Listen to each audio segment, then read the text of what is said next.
Meeting of the Monument Town Council, Monday, September 15th. Please rise for the pledge.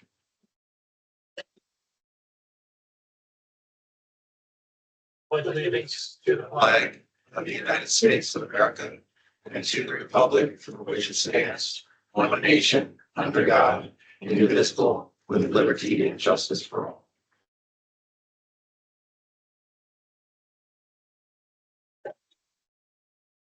May you take roll, please. Mayor LaKind, Here. Mayor Pro Tem King, Here. Councilmember Abbott. Here. Councilmember Fiorito, Present. Councilmember Chronic, Here. Councilmember Kimball, Present. Councilmember Smith. Here. Okay. Any disclosures of conflicts of interest, Mr. Cole?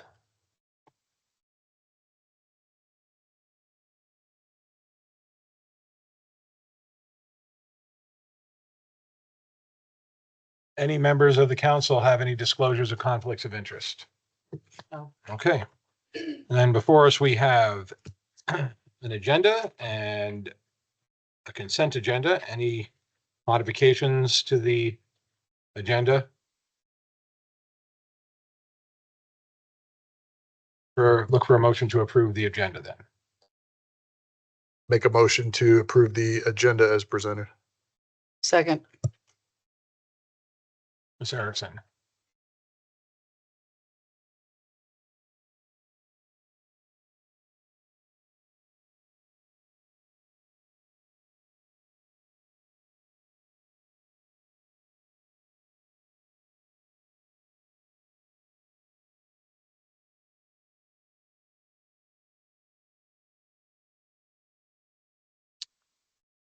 The motion passes 7-0. All right. First up, we have Proclamation Week and a brief presentation from Allie. Hello, Allie.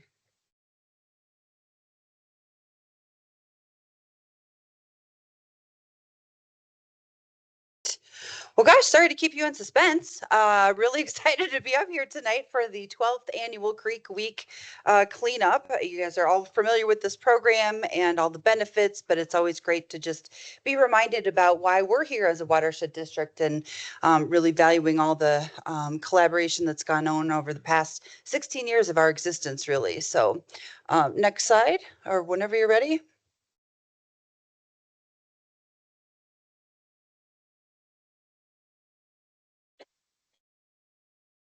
Okay.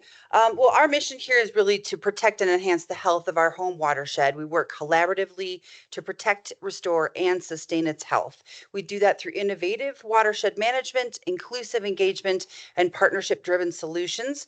We really try to inspire a shared commitment. It's not just my job. It's not just your job. It's all of our jobs to be good stewards of our home watershed and its diverse communities. Next slide. Okay, as I said, we've been around for 16 years. We are established in the state legislature. To date, we've done close to 30 plans and studies that have benefited all the member governments in terms of supporting their efforts. We've done 22 different restoration projects. Most of our work has been south of the city of Fountain due to some funding constraints that we have. We have a very robust suite of outreach and education programs. Many people are familiar with that line of work that we do. Most of our projects to date have been funded by a 1041 permit requirement. When Colorado Springs Utilities installed that southern delivery system, that pipeline went through Pueblo County and the county said, okay, utilities, you can build this pipeline, but all that extra water is going to come down and impact Pueblo. They gave us $50 million to try to offset a lot of those extra impacts. We're supported by our 9 member governments, and to date, we have still not figured out a way about sustainable funding. Next slide. So you can just breeze through these. This is just a glimpse of the watershed. We're 927 square miles encompassing both Pueblo and El Paso counties 8 municipalities, a huge elevation change. So the natural setting that we have here sets us up for a lot of challenges. We have extremes in slopes and soil types. It'll be hailing at my house and doing nothing downtown 2 miles to the south. For all of these reasons, we are the second most studied watershed in the United States. I think the first one is somewhere in Florida, but we don't really care about that. And it's one of the most erratic. That's our last bullet point there. One of the most erratic in the country. Yep. So lots of work to do. Go next slide. So the only reason we were able to look like this old picture on the left here describes downtown Colorado Springs, Colorado College, in fact, one of their first buildings. The only reason we look like we do today in our communities is because of water. And if you hit that next slide, you'll see the big efforts that it takes actually to get water to Colorado Springs specifically. There's a series of pipelines and tunnels and pump stations and reservoirs and lots of different ways we bring water here to our growing communities. That last big project from utilities was the Southern Delivery System, bringing water up from Pueblo Reservoir to feed the growing east side of Colorado Springs. So this is also a very complex system, but it is redundant, which is beneficial for a lot of the risks that we face, which is my next slide that I'm going to talk about.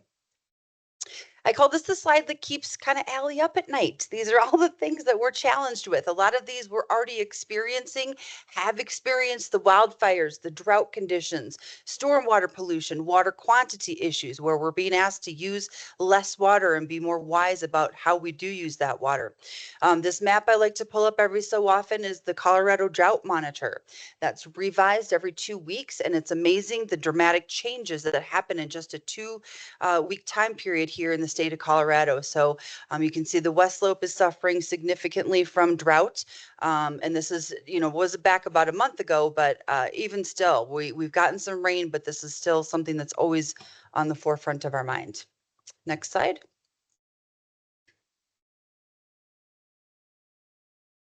Yes, I do like to say that Fountain Creek is predictably unpredictable. We know she's going to move and shimmy and shake. We just don't know which storm or what event will cause that. The image on the left is a picture of a property on Fountain Creek that lost 8 feet of their land in just one spring storm last year. Wasn't even one of these doozies that we've seen. The middle picture is in the southern part of the watershed in Pueblo County. That little building on the corner could be washed away the next storm. And then we have folks who are very challenged in trying to figure out how to deal with land in this watershed. And so they try things like concrete or old tires or cars.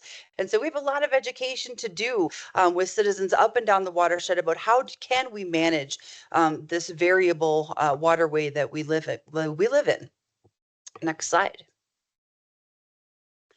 You can flip through this one as well. I just wanted to point out our unique board of directors representing all the member governments here in the watershed. And then we also have a monetary mitigation committee that manages that $50 million. We have a technical committee where we have staff level folks bringing their input to the table. We have a citizen group, and all these groups are advisory to that board of directors. Next slide.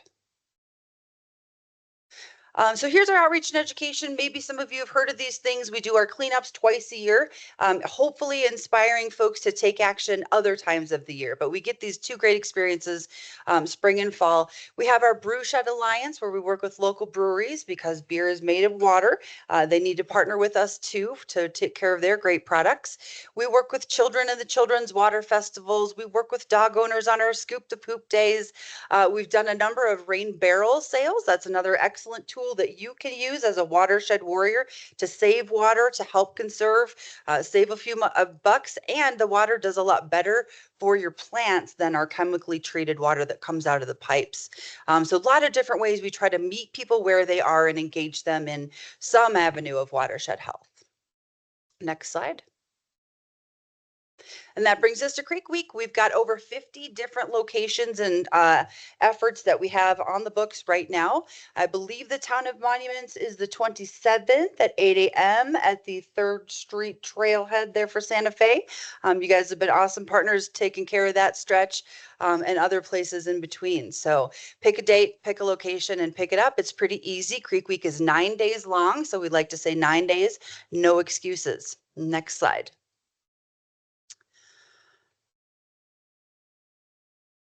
That's all I have. So, yeah, happy to answer any questions you have, but yeah, just grateful to have all your support up here and being at the top of the watershed. We're excited to continue to work on projects with you. Okay, thank you. That said, our official Yeah. proclamation reader, Is it my turn now? it is your turn. Okay, All righty. it's a doozy. All right. So proclamation recognizing Creek Week 2025. Whereas the town of Monument is fortunate to have extensive and diverse natural resources such as forests, grasslands, riparian areas, lakes, creeks, and a wide variety of open spaces. And whereas the Fountain Creek watershed, including Fountain Creek, related wetlands, existing trails, and recreational facilities, is a unique watershed that is an important resource and asset to the residents and visitors of Fountain and the Pikes Peak region. And whereas the Fountain Creek Watershed District is partnering with the City of Colorado Springs Utilities, El Paso County, Pueblo County, the cities of Manitou Springs, Fountain, and the towns of Monument and Green Mountain Falls, along with numerous community organizations to coordinate the 12th annual Creek Week cleanup, which will encourage the protection, restoration, and maintenance of the Fountain Creek watershed. And whereas this 9-day litter cleanup effort kicks off in Fountain Creek Regional Park on September 27th and runs through October 5th, 2025 throughout the watershed. And whereas Creek Week programs and activities are designed to raise awareness about the littering issue within our watershed, to encourage organizations and individuals to collect litter and debris to make Fountain Creek and the watershed cleaner and safer. And whereas businesses, churches, schools, nonprofits, neighborhood associations, youth groups, service clubs, and individuals are encouraged to form a creek crew to clean up at a Creek Week project site. And whereas Creek Week litter removal activities will reduce pollution in our creeks and clogs in our waterways that can lead to flooding, provide for a safer drinking water supply, and enhance wildlife habitat and property values. Now, therefore, Monument Town Council hereby proclaims the September 27th to October 5th, 2025 as Creek Week in Monument, and encourages our citizens to help protect, restore, and maintain our waterways by participating in Creek Week, proclaimed this 15th day of September 2025. Thank you. I've got one question. I noticed on here, USAFA is not mentioned. Do they participate, given that there's about 10 to 12 miles of Monument Creek meandering through the campus? That's a great question. They are not one of our member governments, and I'm not sure because if it's a federal thing and we couldn't include them in the statute. I'm not sure. But they are a partner. They do Creek Week. We've done work together for sure. So Cool. We'd love to have them at the table even more if we can figure out a way. Nope. That's why I asked you. Sounds good. Thanks so much Thank for your you. time. Appreciate it.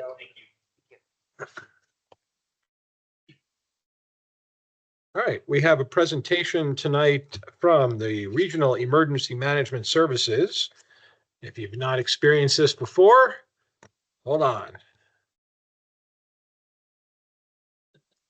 Do you have a electronic presentation to I provide? do. Let's see. We're gonna give us a second. Okay. We did practice. So, did it work well? Yeah. Oh, you're right.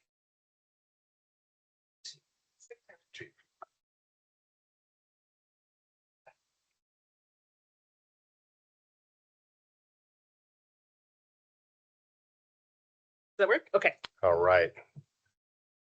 And this will work. Clicker.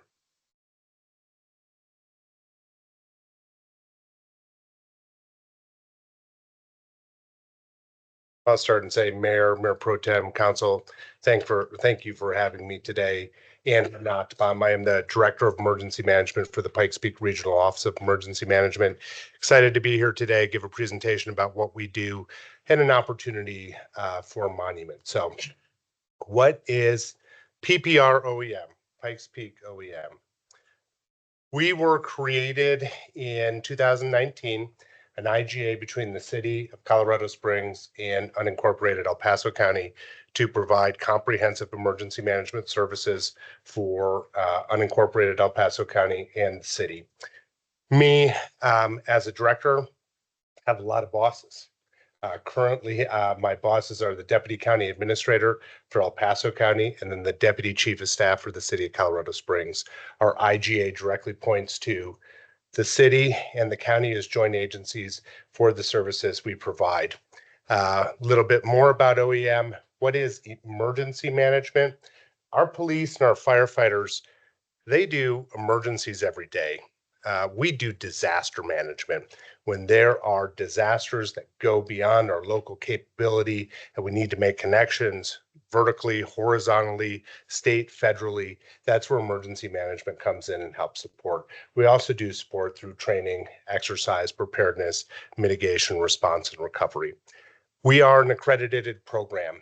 We are the only locally accredited program in the state of Colorado, and we are one of only a handful of accredited regional programs in the country. So really, since 2019, have done a lot to build a pretty incredible program for the region. So who makes up our team? What does that look like? Did it work here? Sort of. As the director, we have city and county employees that help support PPR OEM. We have close to half a dozen emergency management coordinators or specialists. We are also the DARA, which is the Designated Emergency Response Authority by statute for the hazardous materials response. We oversee 2 regional grant programs for the South Central Homeland Security region, which includes El Paso, Teller, Park, Chaffee, and Lake counties. So that's the Homeland Security Grant Program and also the Regional Healthcare Program. We have liaisons with the City of Colorado Springs Fire Department and the City of Colorado Springs Police Department that work in our office. We also then have a cadre of volunteers that help support us during disasters, which include our CERT program, Community Emergency Response Training Program, CAPS, which is Community Advancing Public Safety, and then we have a group of ham radio operators that support us during disasters. Slide here for me. So what do we offer the region? In addition to being the primary emergency management agency for the City of Colorado Springs and incorporated El Paso County, we help put together regional plans as an umbrella for the Pikes Peak region. That includes a regional hazard mitigation plan, which is a foundational plan that allows us as municipalities and government entities to apply for FEMA funding for hazard mitigation. We have a regional recovery plan, which is an umbrella plan for how the region would recover in a large-scale disaster. We do then regional training, which is our ICS training, Instant Command Systems, which is part of the National Instant Management System training curriculum. And then when we activate during disaster, we open up an emergency coordination center, often called an emergency operations center, which helps support the community with information, resources, coordination, and community support. We generally do updating information through a platform called VOC, which is our virtual instant management platform. And then we provide recovery planning and guidance during what we call agency administrator calls. So where Monument has participated in that in the last few years, we held several of those during election security with the clerk and recorder. During some winter storms, had some agency admin calls. So we cooperate with our municipal emergency management partners as the primary agency for the City of Colorado Springs and the county. Next slide. And I think Chief is going to take this one and talk about what the state requirements are for Monument. Good evening. Hi. So I'm pretty lucky. So I came here in 2023 and worked with Andrew basically from day one. So I've never known emergency management before that, but I heard it wasn't as good. I just wanted to give you a shout out.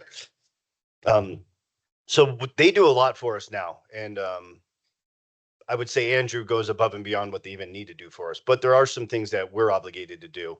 And that's kind of why we asked Andrew and his team to come talk to you today, because we need their help to at least get ourselves up off the ground with our plans. And and we'll go through some of the things we have to do. The first thing we have to do is designate an emergency director or emergency management director, which is me. I delegate a lot of that work to Commander Tim Johnson because it is a lot of work. It's a lot of meetings. And that's just to keep up with the low hanging fruit. The other thing we have to do is we have to come up, or we have to basically do our own planning. We have to do our own coordination, and then we have to execute our own plan. And that's where emergency management comes in for us, is that we need help in creating our own plan. I've been doing law enforcement for almost 26 years. I'm probably the most highly trained emergency management law enforcement officer in the town, and I can't do this. I don't have this expertise. I mean, if you looked at Andrew and Meredith and Toby, I imagine we have decades upon decades of experience in just this field, which is why we're reaching out to them to say, how can you help us? So what that would look like, at least in the very beginning, what I look at is what's the most important is an emergency operations plan. So they do a lot of the coordination. They do all the coordination in the county, but they count on us as a municipality to have our own plan. When something bad happens, they can't be on the phone directing us on how to do things. We have to have our own plan to do that. But as I said, we don't have the expertise to do it. That's why we've reached out to Andrew to come up with some creative ways for getting help from them. So obviously the preparation, prevention would all be in the plan, mitigation, response, and recovery. And then we would always obviously put this all together and give it to you and give it to the town or to the townspeople. So if something bad were to happen today, we should have a plan in place to respond to that, right? And that would be our obligation. The other obligation we would have, there's a whole lot of things that happen in the interim and at the end of the day that gets turned back over to the town to say, do we let people back in? Do we not let people back in? That's actually a police department function. So we would wear two hats in that. But I think what Madeline and I, when we were talking about it, we've talked with the fire department too, because they're in a similar position, is that we need to put plans in place to take care of ourselves. Again, with Andrew being here, we're not out on an island anymore. We used to be. That's gone. But they have so many responsibilities across the region that it's not like something happens and I'm on the phone with Andrew. Andrew's got stuff to do. So that's what we need to do. I mean, even by statute, it says we have to do it. That's the help we're looking for from them.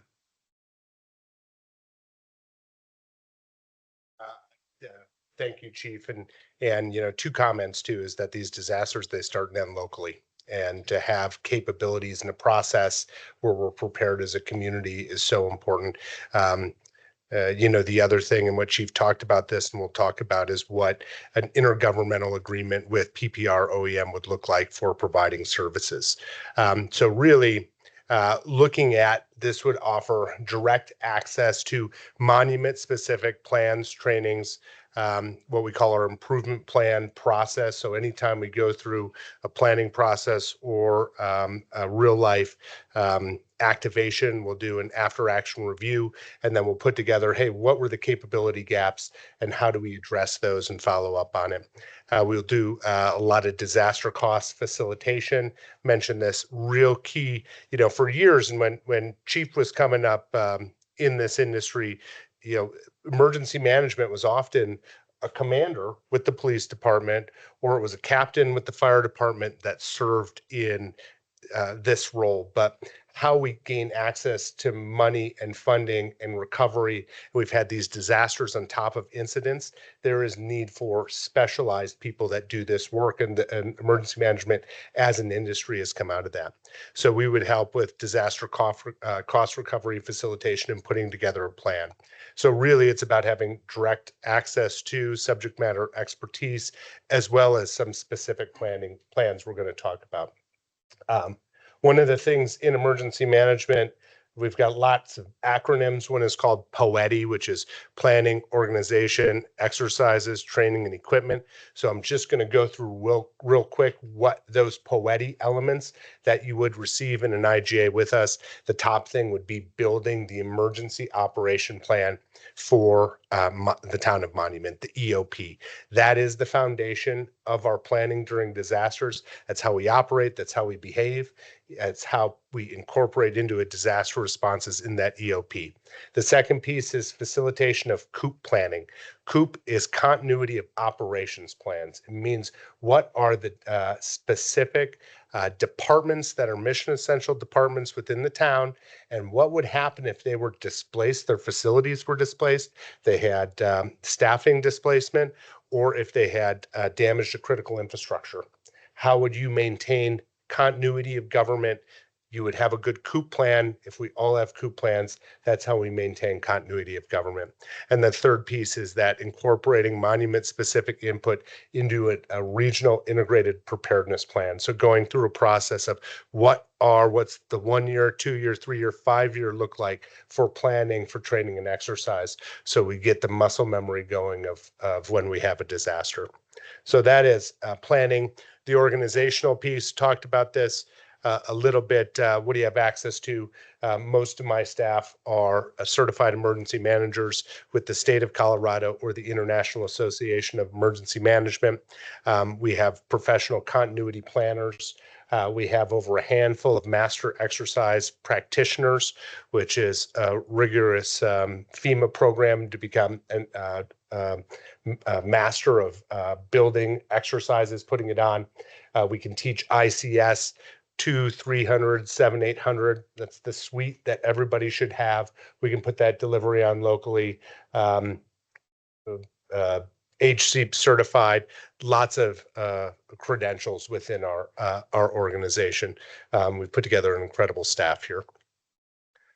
Equipment, the system that you would have access to is VOC, the emergency management planning software. Bold planning is where another software that we would have to host those COOP plans. And then based on an IGA, and we'll get in the details at the end, would be, this would be a full suite of that employer buying into the system or the service of OEM. We would cover, communication devices, computer, pool vehicle, radio, cell, all of that for the employee.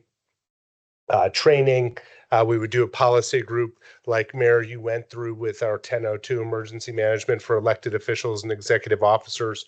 We would put that on at any point. We would do put together a program of really going, what are the specifics for the town of Monument, and what would a disaster response team look like that would be connected to our emergency coordination center, and we would ensure access to those NIMS and ICS courses.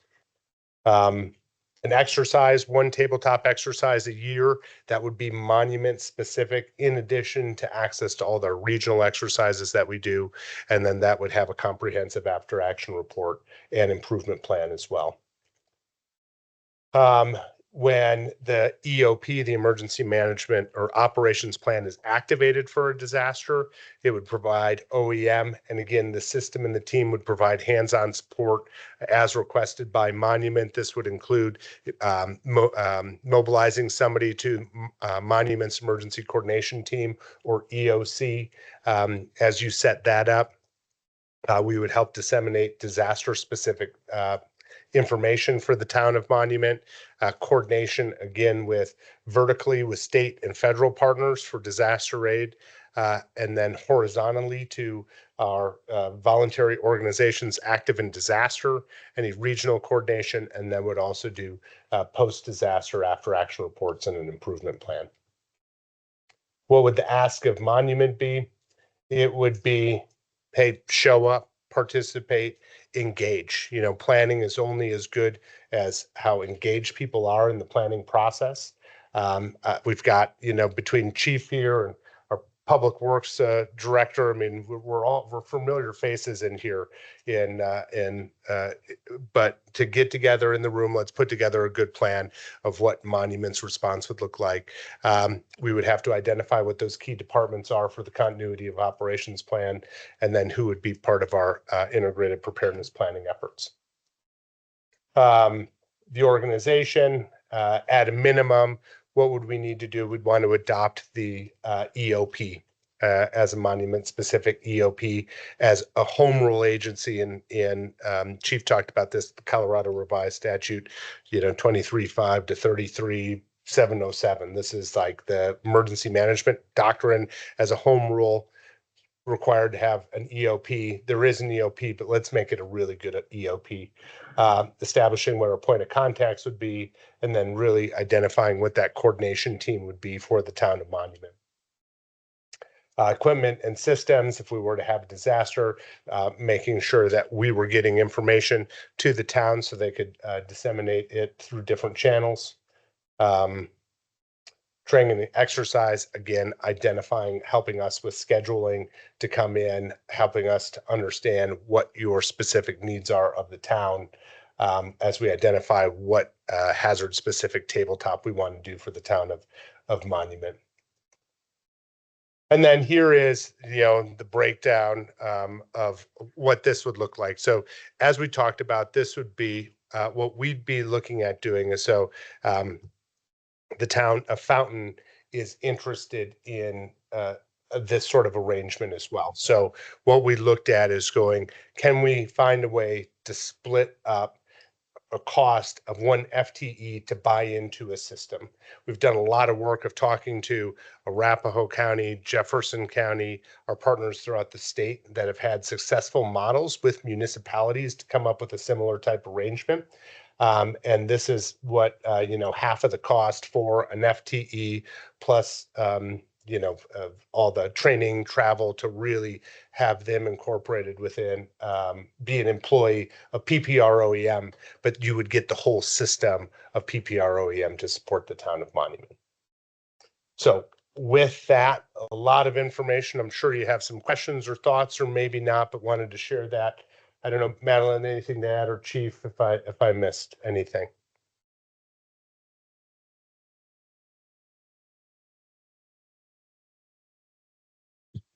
Yeah, so and this then is the cost. So it would be it's the 81,525. That is the halftime cost for a full-time FTE. What we'd be looking at, and we do have an IGA with deliverables broken down that would be reviewed of like, here are the specific deliverables. We'd be looking at, I think ideally, a 2-year agreement and then, hey, see if this works or not. But the deliverables within that 2 years would be putting together the COOP planning, putting together the EOP, making sure we're identified and building the disaster response team for the town of Monument. And then having a tabletop exercise Monument specific each year. In addition, then those would be sort of the blue sky deliverables. And then if there were gray sky deliverables, or at any point that the EOP would be activated, we would put together an after action plan or an improvement plan based on that. So we are also talking with Monument Fire District about splitting this cost. So this is the entire cost to the community of Monument, but we'd be also talking with Tri Lakes Fire to split this cost. So this wouldn't be our entire cost. And what about our neighbor up the road? I don't know that we've had conversations with them yet, but we certainly could. I also had a meeting with Chief Kovacs where there's potentially a few other partners too, but we have not had that conversation yet with Office of Emergency Management. But I think in this northern El Paso County region, there could be additional partners, but we would need to discuss that with Andrew and his team. Yep. And so great presentation. I appreciate it. Few questions, because Monument is positioned in a unique location, and there's partnerships that need to be developed that surround us, whether it's unincorporated, whether it's adjacent communities, etc. But what about the federal or state, because of the roadways that go transverse Monument as well? How does that get incorporated into the planning? Yeah, so I can give you a great example, and I wish Chief Kovacs was here to talk about this. But so last year we had put together, these are capabilities that we build often, but Monument would be more integrated in it, is that we were able to, in one of the winter storms, was it last year or 2 years ago? March, were able to jump on a CDOT call and actually influence based on our coordination of how roads were being shut down. And, you know, it was the first time we were able to do that because of the connection with PPR OEM, because we were in contact with Douglas County. And so we were able to put pressure on with both of us. It doesn't make sense to close things down at Baptist when there are no services. You need to close it closer when of some place where there are services. And Douglas County feels the same way. And so by having that connection with the three of us talking, meaning what we called the North Group in this incident, El Paso County or PPR OEM and Douglas County Emergency Management, we were actually in real time able to help shift that. But as we put this together, we would work on behalf specifically of Monument in the pre-planning of that and helping develop those relationships to the state. So that being one specific example, I'm sure I could come up with many more, but you are forced, you know, we're able to force leverage our resources, our system. The more we understand the needs of locally here, it's taken us a couple of years to figure this, you know, to get to know, okay, I understand what the needs are for the town of Monument for particularly snowstorms, then we can help get that information out. We can help coordinate. The other thing we did on behalf of the town was help coordinate the variable message boards across the county line in Douglas County for messaging, and also in Pueblo County to talk about some of the hazards you may face up and down the I-25 corridor. So, And then on your, thank you. Yep. And on your EOPs, yep. does that include, would that include like, I call them knee boards, but checklist cards for Yeah. specific, so it's broken down for a specific emergency, so you're not kind of trying to figure it out as you go. There's a card that you pull out, say it's a fire, say it's some other natural disaster or snowstorm. You just go down that specific checklist. We Is that have talk about developing? we have a lot of that in the suite. And so, and as you get into this further, the EOP being our base plan, and then we have hazard specific annex. So Okay. you'd have your wildfire annex, you have your flood annex, you could have your search and rescue annex if you wanted. We have templates for that and facilitation of what that would look like. But yeah, that's all part of the emergency management process. We, you know, have as the disaster response team and Monument is set up in the structure, we would help support with templates, what we call playbooks. So if, you know, somebody in human resources would know, you know, what their role is, and that would be also through COOP planning too. Yeah. So, And then the FEMA courses. yeah. I mean, are they not already required for certain town personnel to have completed? We have had certain town personnel complete them. It is a requirement in their training plans. So as new people come on, we do update, have them go through those. But quite a few of us have gone through the FEMA training, and then I believe in the fire department put on the in-person FEMA training. We did all the online stuff. So, but yes, it is a requirement for Okay. several positions. Just double checking. And then last question is, has your team been affected, or if so, how, with the any hiring freezes or any reduction because of, like, if you go back to DOJ and you go back to the funding from at the state or federal level coming down to you, has that affected you? Not locally at this time. I guess the one exception would be that some of the grant funding has changed a little bit. So like the South Central Region Healthcare Coalition, the funding now looks, how the model's coming in is different. So we've had to readjust. I think there will be at some point more, where this is going is that more responsibility will be put on local and state government to help with disaster recovery. And my guess is that there'll be a grant prioritization, that the money amount won't change, but there will be more requirements on local government. And the question is, will there be an off ramp or on ramp for what that looks like? Or will it come quickly? Yeah. So what I'm driving at is that it will become more competitive for grant money. So does that now turn around and fall back to the municipalities or state to try to? You're hitting on it exactly. Generate revenue to make up the difference for that as well. Yeah. Okay. Yep. It'll be starts and ends locally, these disasters, and there will be more responsibility for local government. Okay. Thank you. For these type of events. Thank you. So I think we met almost 3 years ago. Yeah, I know. Is that crazy?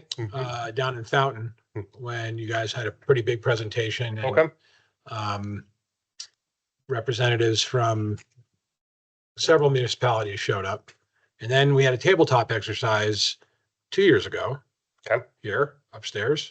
Yes. And I'm just sort of That's right. wondering what's taken so long to get Sure. to this point? Because I actually was under the impression that when we had the tabletop exercise, we actually were proceeding with Yeah. the relationship between Monument and PPROEM. Yeah. And clearly we don't have anything in writing. So I'm just, any idea what's, I will, I'll first say that the relationship, at least on the operations side, has done nothing but grow between me and the chiefs. My sense is that there was a change in some leadership. There was I'll own some of this, of that, a misunderstanding of who had the document at one point in a draft. And then we revisited it here recently and went, oh yeah, let's have this next step in conversation. So you're absolutely correct in your assessment, is that we were having those conversations at that time. If it was close to 3 years ago, I'm thinking about the upstairs meeting, the tabletop. We, within 6 months of that, had put together a draft IGA. That was the start of the conversation. And then it just got put in a round file someplace and now it's been pulled out and we are proceeding, right? That is great. Yeah. The only other question I would have would be how much this conversation has been discussed from a budget perspective, given that we are discussing our budgets. I've had budget conversations around this. So when we present it to you in November, it will have this item in there in the budget. Outstanding. -1 cop car.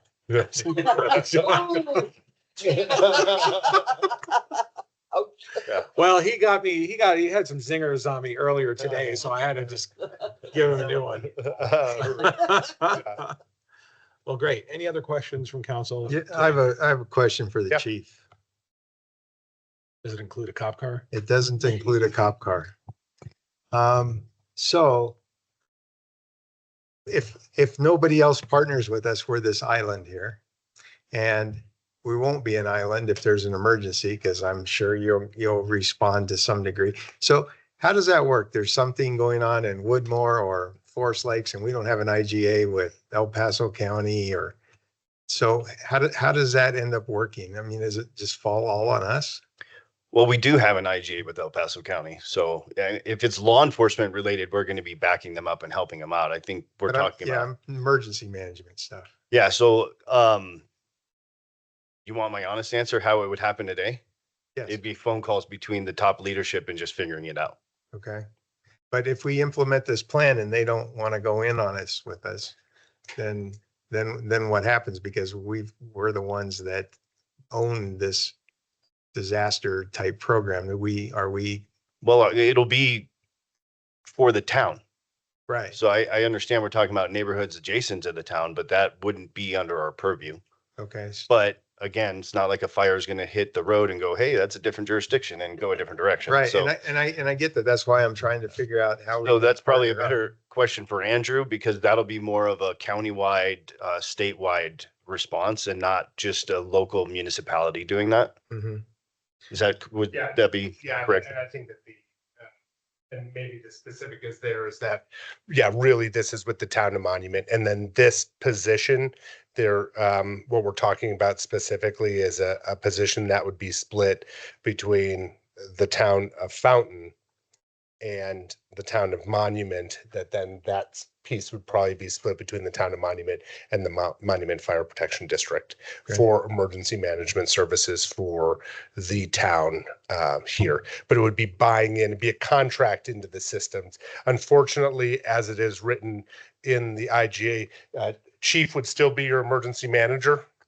I would just be here to support him completely with all the information, documents, infrastructure, coordination that he needs or designated, but you don't give up your emergency management responsibility, but you now have a system, an organization, subject matter expertise to back you up and fight for you with the state of Colorado, vertically and horizontally to get resources here, as well as training, exercises, all of that. And if I recall from the previous times that I've been in the meetings with you, Yeah. Your group would also assist the town and if there's a declaration Yes. to the state or the federal government for disaster relief funds, Yep. you're going to help support us in getting those funds, whether it impacts government buildings, resident businesses, et cetera. I mean, if you had a, wildfire, God forbid, Yep. come screaming through like they did up north, that coordination effort is joint and assisting us to getting those funds.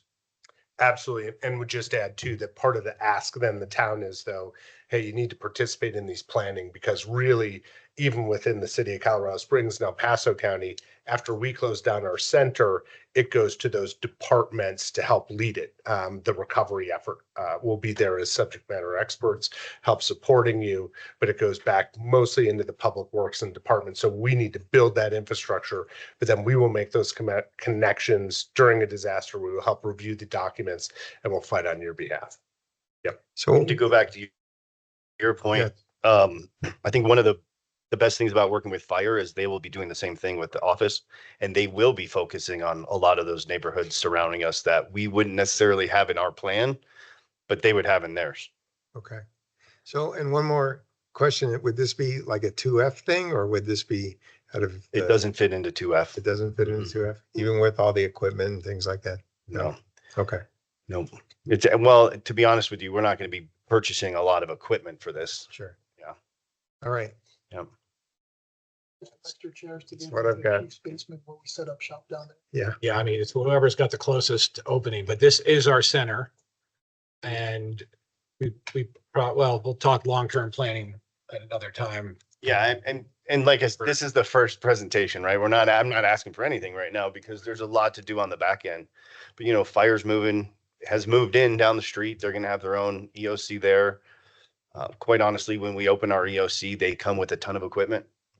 So it would make a lot more sense that if we had something, we would go to them. Right. But again, great partners of ours, as is Andrew, but we'd all be working on this at the exact same time. So it'd be more of a regional thing with our focus being the town, but obviously there's a lot that surrounds us that could potentially cause some big problems for us.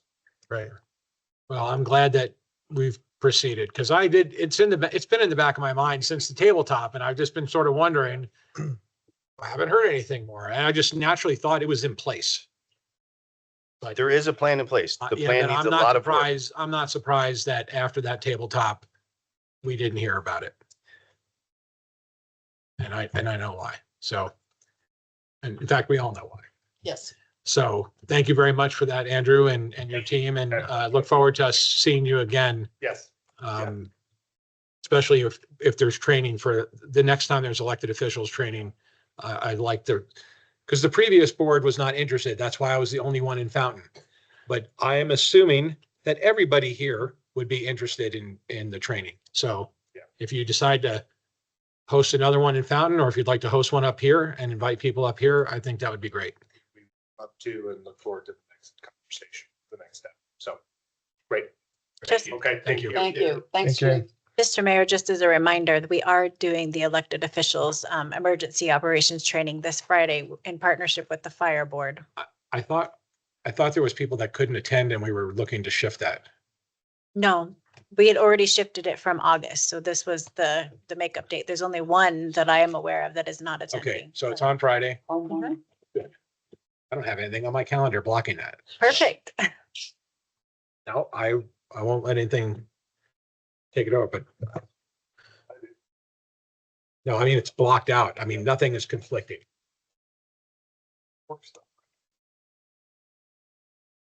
Me too. All right, we will move on to an ordinance that if I'm not mistaken, the memo says we are going to continue it again. And is that not correct? That's correct. Okay, you have something to say about it. I just want to let you know we're progressing. Good evening. So what we've determined is that they, well, what we're asking of the applicant before they come before you is that they confirm that there's enough water in this well to support their new buildings and everything and facilities.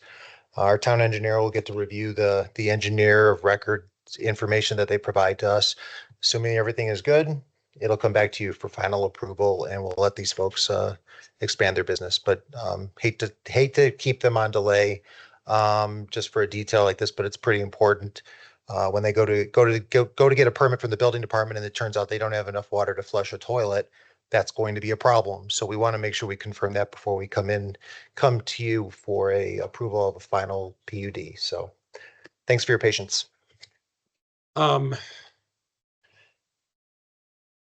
So the notes on that came from the planning commission. So this is going to remain on a well and not, there was no requirement to be serviced by the town of Monument? So the way Sorry, not town of Monument, but in this case, it would have been Forest Lakes being due to the proximity.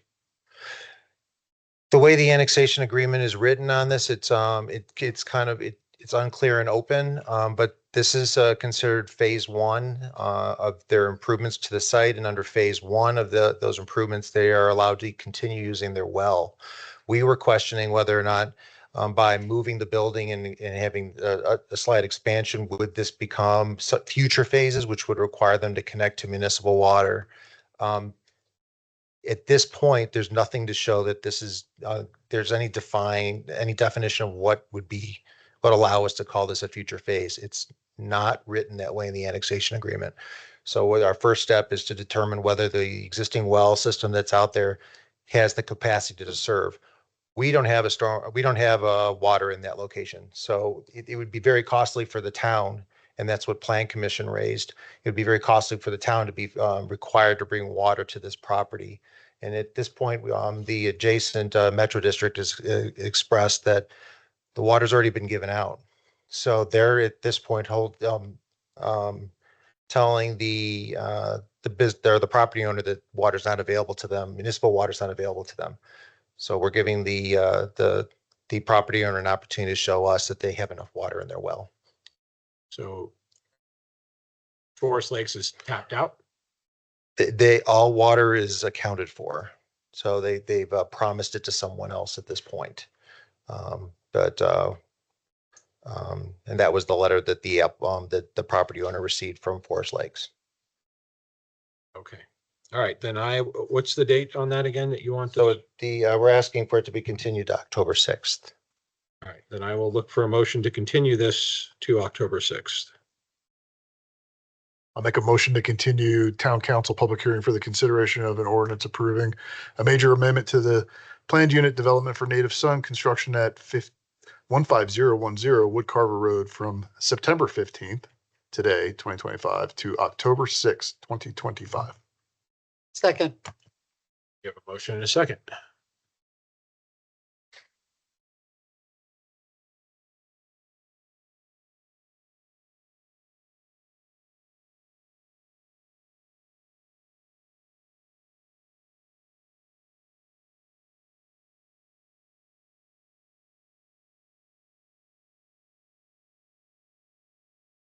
It's because it was weird.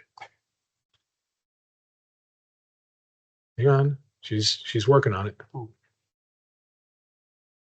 Even the computer's like, yeah.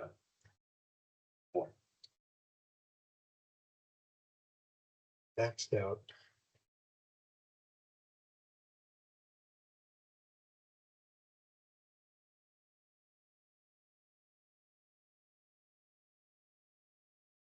In favor? Awkward silence portion of the meeting. Good Jeopardy.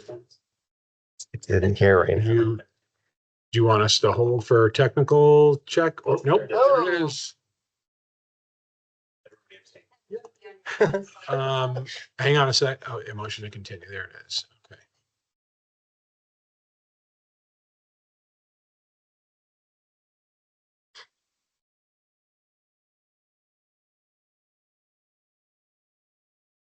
And that motion passes 7-0. And you can stay there. apparently, Not moving. for a public hearing item on resolution number 56, 2025, a final plat for Lewis Palmer subdivision filing number 1.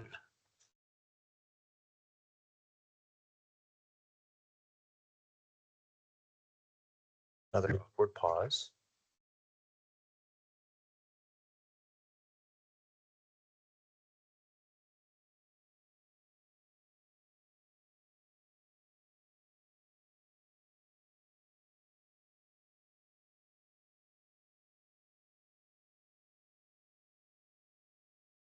Well, good evening. This one's much easier. And before I go too much further, I just want to thank the applicants, the Lewis Palmer School District for being continued and being allowing to wait a month to get this before you tonight. What they're seeking is a plat of subdivision approval for Lewis Palmer subdivision filing 1, which I'll describe in a few minutes. Public notice was provided for the Plan Commission meeting and the previous Town Council meeting, and then was continued to tonight's meeting. Specifically, this is a property that's all near and dear to everyone. This is the school, Lewis Palmer School District's property, including Big Red and to the south.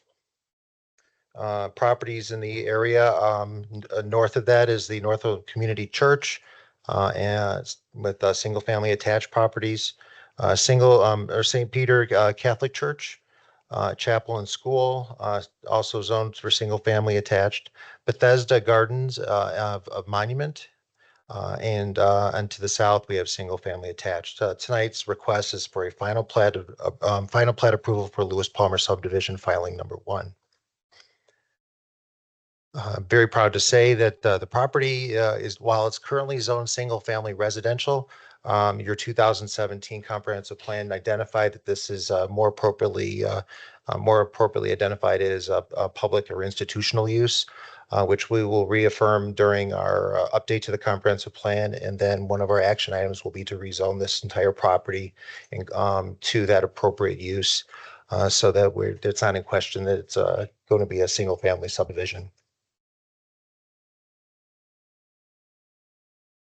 So Lewis Palmer School District is seeking a final plat of approval for this subdivision for the purpose of subdividing individual lots for sale and future development, dedicating public utility easements, dedicating private drainage easements, and creating private access that will support individual lots.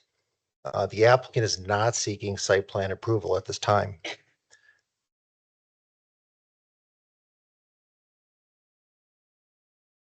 Kind of just to describe the property, it's a replat of a portion of the existing 23.5 acre parcel into 2 separate parcels. I'll show you an image in a moment. You'll understand where it started and where it's going to end tonight. The 2 parcels will measure about just 20.5 acres and a 2.8 acre site. They're also vacating a portion of the Adam Street right of way, totaling about 1,440 square feet. Now, I don't know if you can see this on these screens. It looks way cleaner on these screens. I hope you can see it on yours. This is an old subdivision, so if you look at it, you'll see, look at it carefully in print or on your screens, you'll see that there's a lot of single-family home lots subdivided under this property into separate parcels with Adam Street going down the center. The folks in this room are going to see something similar on the screen, but it's cleaned up. All those lots have been consolidated into one single lot. And then that red square that's on the screen here is that second parcel. The purchaser, it's no secret, is Tri-Lakes Cares. So they're very much interested in seeing the subdivision go forward so that they can start their planning for a future facility at this location. So we're asking you tonight to approve a motion of Resolution 56, 2025, which approves a preliminary final plat for Lewis Palmer subdivision filing number 1 at 36 North Jefferson Street. Included with the resolution is a legal description for the new subdivision, the actual plat for the Lewis Palmer subdivision, as well as the findings of fact that were provided to you by the Plan Commission at their meeting. Any questions? I'd be glad to answer them. Any questions? Thank you again. And I believe the planning commission did a great job by thoroughly reviewing and asking some good questions and you providing some answers to them. The roadways, any changes to the roadways? There's no physical changes right now proposed. This is strictly just a replat of the area, cleaning up a mess and So let me creating the rephrase second it. parcel. Do you see that happening with after this gets rezoned and if it gets approved, that there'll be a requirement to change any of the road entry, exit point or sidewalks or anything like that?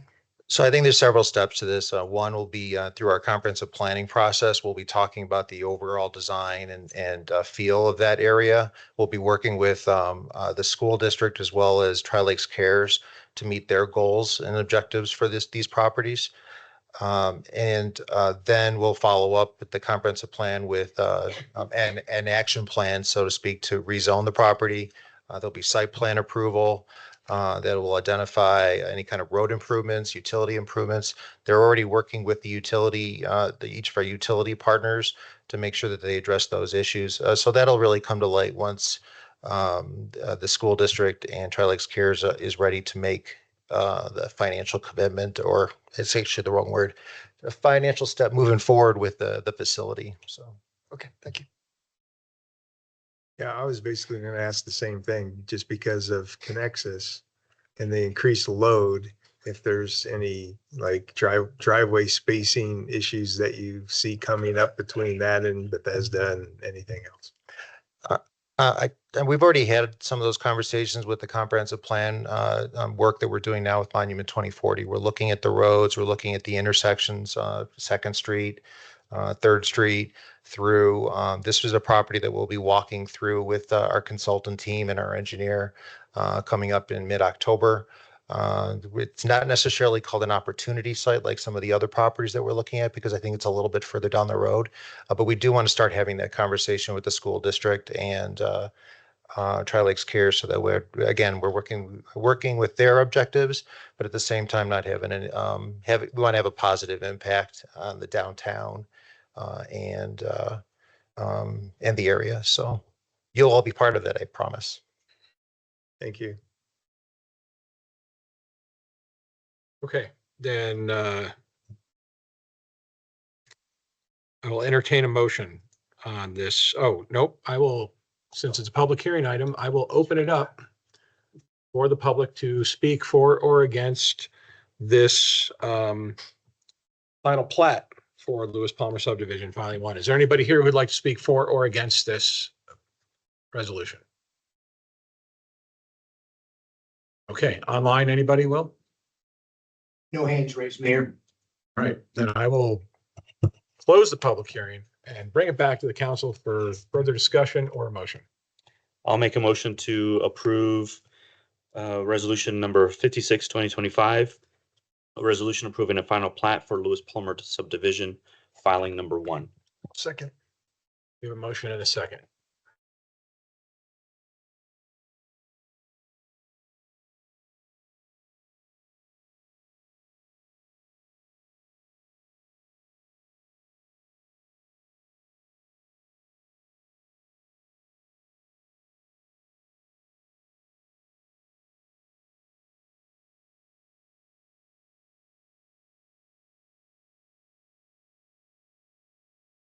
That motion passes 7-0.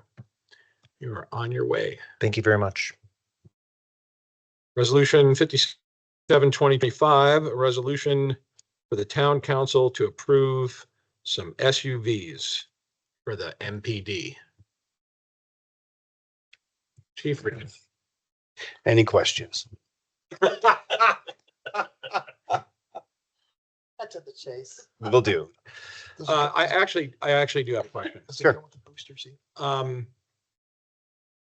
am concerned about the how long it's taking through no fault of the town or police to get these outfitters, whatever you want to call them, to get to work on our cars. I'm aware that there's a couple cars that have been sitting for a few months, and that you are doing your research into alternatives. Correct. Is there I mean, I know you can't take them to Car Toys, but Yes, I hadn't thought of it. want some 14-inch subs, active subs in the back, and our cars start bouncing spinners, right? But is there a shortage of these kind of operations statewide, or is it even broader than that? Broader than that. Yep.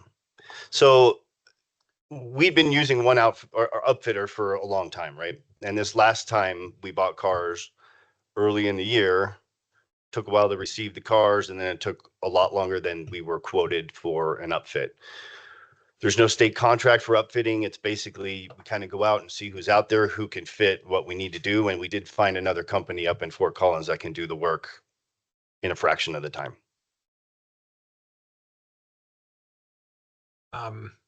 I guess I'm curious because we clearly are not the only police department in the Pikes Peak region. Is it not make sense for, maybe this even comes up at PPACG. I don't know. I certainly can bring it up at the Pikes Peak Mayor's caucus meeting that's coming up, but it would appear that, you know, with Colorado Springs probably being one of the largest and El Paso County being as large, and the other surrounding municipalities that have a need for purchasing vehicles and having them uplifted, that there is not some master agreement with a sole source in the region, and that's what they do. Well, I can tell you exactly why there isn't. Okay. A lot of the larger municipalities do it themselves.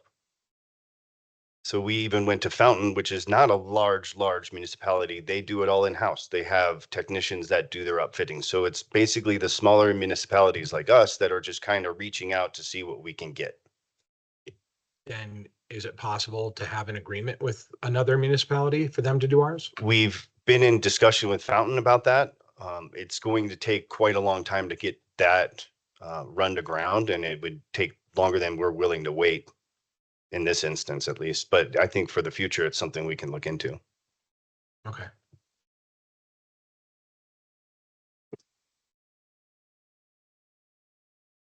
The building's falling down. Yeah.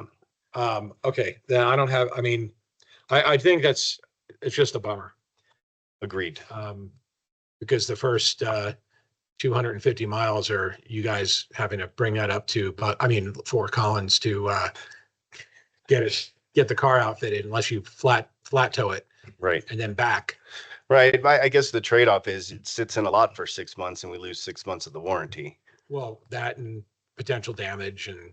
Absolute hail, rodents. Right. Right. Yeah. So other questions or comments from the council? Yeah, I got a couple. Okay, so we have this fund called 2F. We have also had, so there's some things I want to get on the record. This Understood. is why I've got you standing up here. We've got this fund called 2F. We also have some budgetary issues that we're dealing with as a town. And with 2F, we have what got passed there was that the citizens wanted our police to be outfitted to the best possible ability of you to manage those funds to do that. And if you can, I want you to try to explain a little bit about what triggers the need for cars in the period of time that they are, and explain a little bit of 2F so we can have this on the record. So Sure. it isn't look like it's coming out of the general fund. Okay. Can I start with the 2F? Of course. So back in 2021, we started receiving 2F funding. We received it in 2022, but it was specifically earmarked for the police department. And even within the police department, it was specifically earmarked for certain things. It said we needed to hire 8 police officers, said we needed to have a detective, it said we needed to have a specialized squad just to handle vehicle break-ins and some other crime trend things. It also said that we need to upfit and modernize our fleet. We need to modernize our equipment. There were several mandates, but I'll tell you that if you added all that up, it's much greater than what we bring in 2F. Right? Right. So I went and prioritized. Now, let me tell you, every single dollar that we've got for 2F has gone to the police department. In the years that we haven't spent our entire budget, that money has been saved for the police department.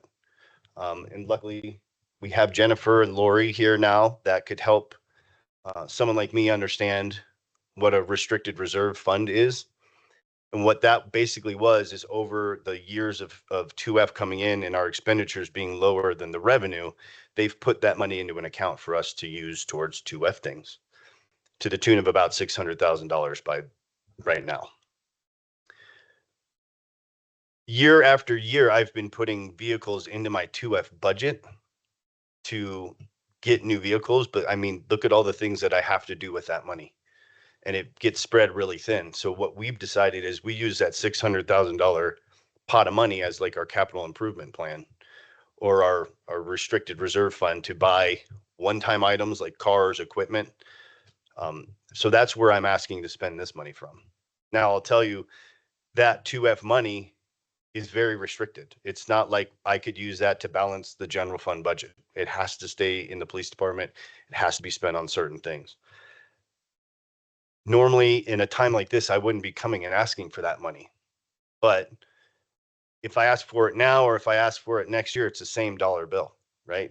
And I need the vehicles now.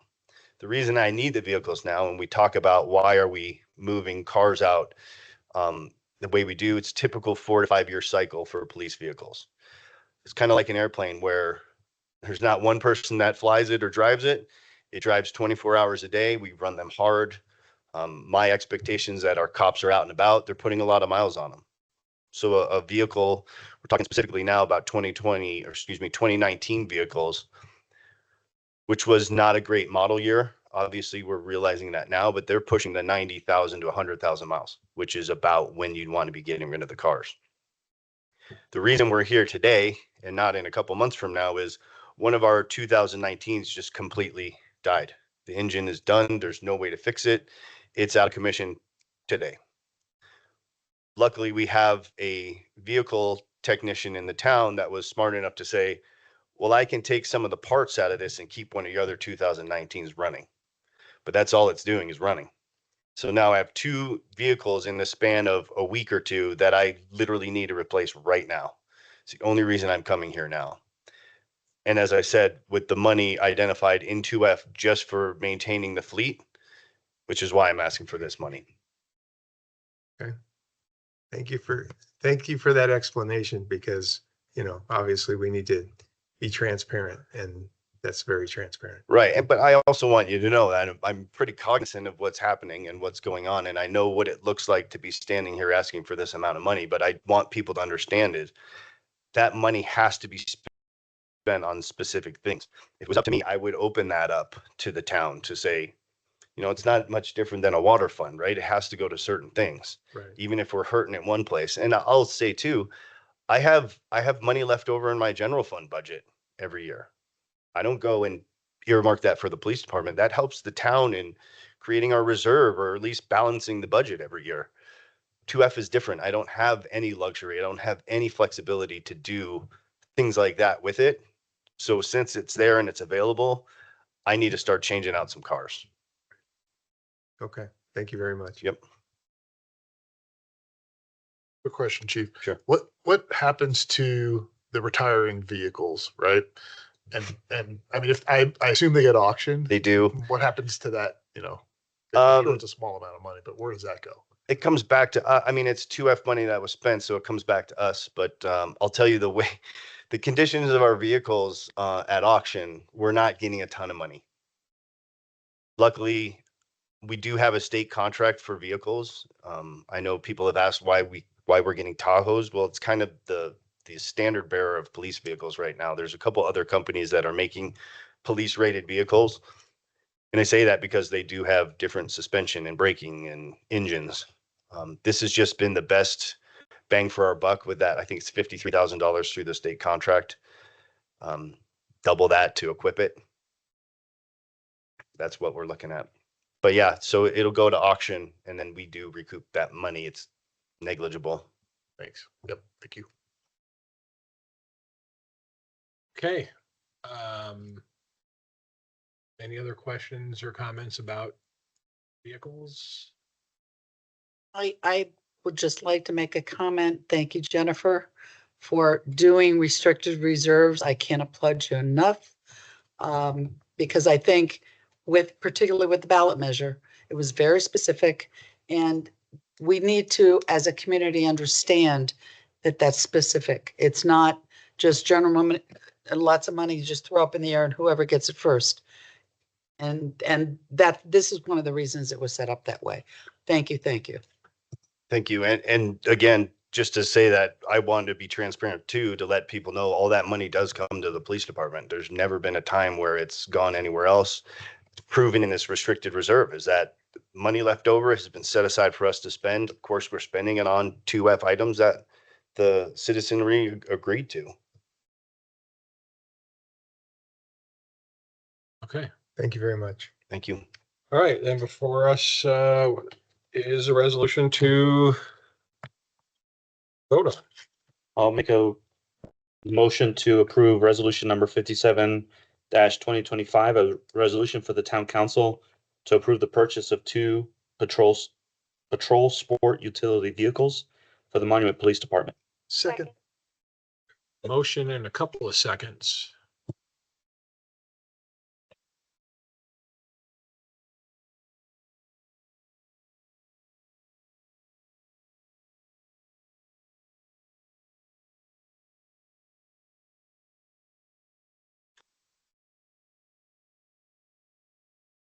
That motion passes 7-0. Next up, Jennifer, for resolution 58-2025 to adopt financial policy number 7.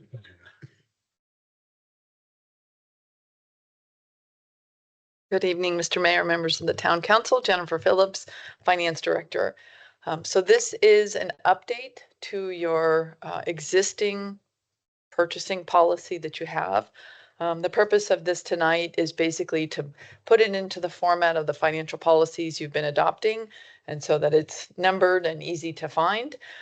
It's cleaned up a bit. There's some administrative cleanups, some redundancies were taken out, and hopefully it's more clear as staff goes through when we're doing procurement so that it's clear what we're doing, why we're doing it, and what our authority is at the staff level and what the authority is for the town council. I put in the old policy so you could see. It was too hard to do a red line because I changed the format so much, but I wanted you to know what the old policy looked like. The only difference, so there is no change in authority for the council. It hasn't been increased or reduced. The only change was number 7. There was never any specific language about how agreements are renewed. And so we wanted clarity to that. So I want to point out that is a policy decision. We put in what our standard practice is, but wanted to make you aware that that is new to the policy and making sure that you knew that that was being added. I'd be happy to answer any questions. I have a couple. Yeah. So I first question is, when was the original, what's the date of the policy that we? I want to say like March 2024. Okay. Is that right? March I think it's May. May. So it was an M. Early, first half of 2024. May the 4th. So I just have 2 questions. So on section 12, there is not any protest available. Is there a reason for that? If somebody submits a bid and there's no protests allowed, does that create any kind of issues? I didn't change that. I know you didn't change it. That's why I'm just. So I'm I asking. would have to, I would have to ask the town attorney. I actually, in the procurement manual that I put together, I actually did put a protest procedure in if that were to happen. So I don't know if there was thought put before that. I don't know if that was a council direction. I don't know. I don't know either. That's just why it's a question. And then the other one is on change orders. And I know you didn't change that either, but that's section 6. Where it doesn't look like there's any limit to change orders. Is that correct?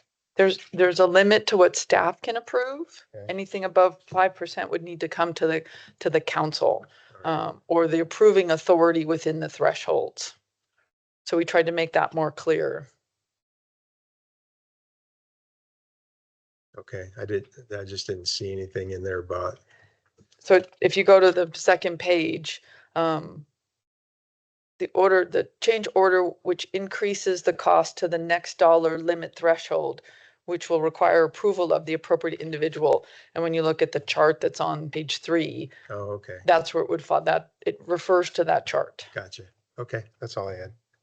I think Bob was trying to say something. Mr. Yeah, Cole, did you have something you wanted to add? Yes, I was just going to add to the question Hang on. on. Can we get the volume turned up on Mr. Cole, please? Testing 1, 2, 3. Thank you. Okay. I was just going to add on the question regarding bringing matters back up to the council. That's really a policy decision. If you want to be in that business, you can be in it, or an administrative process. If you want to keep that administrative and leave it at with the town staff, then that's why it is written as it is. Was just the belief that this is really an administrative process for the most part, and that town staff can handle these things, and we don't need to bother the council.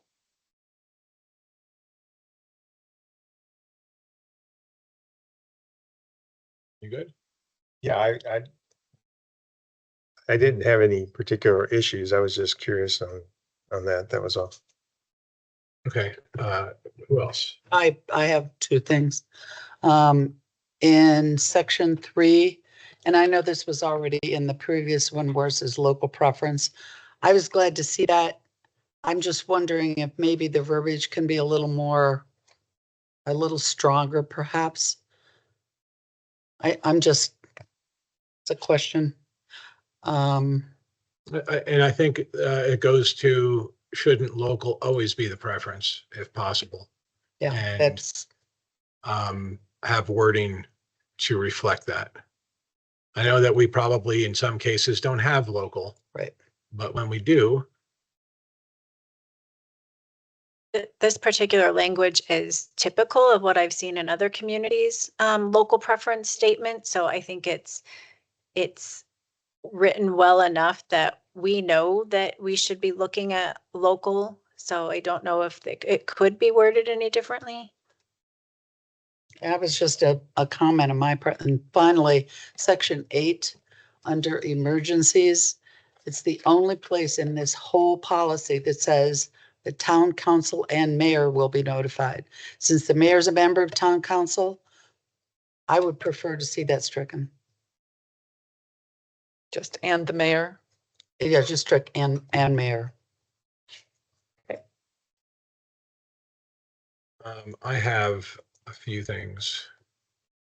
And I want to preference it by saying that none of my comments are personal. I don't take anything personal. Well, to anybody in staff, Got this is based on the positions. Mhm. And given the date of when this was originally implemented and what transpired after, this is just being a little bit more cautious. So first thing is table A in the double asterisk. I'd like to see the wording reflect that either the mayor or a designated representative of the town council in the mayor's absence, providing the council's public approval of the vendor, the contract, and the expenditure, that the mayor or the representative from council will be the signatory on the contract when it's over 25,000.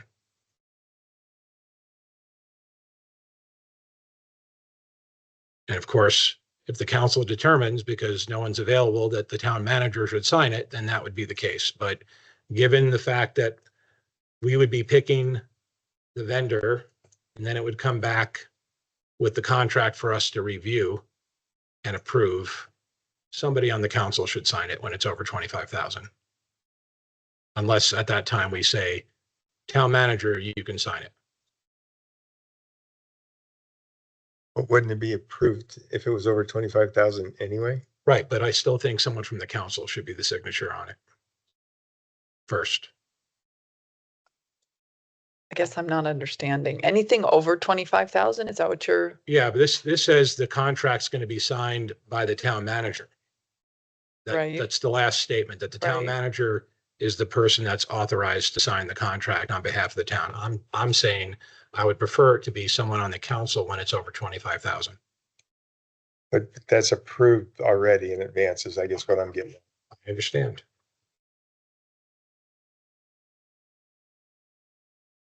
If you don't agree, and just say you don't agree, and we can move on. Well, I this is my- just am saying that we're approving that ahead of the contract being signed with looking at the contract anyway, right?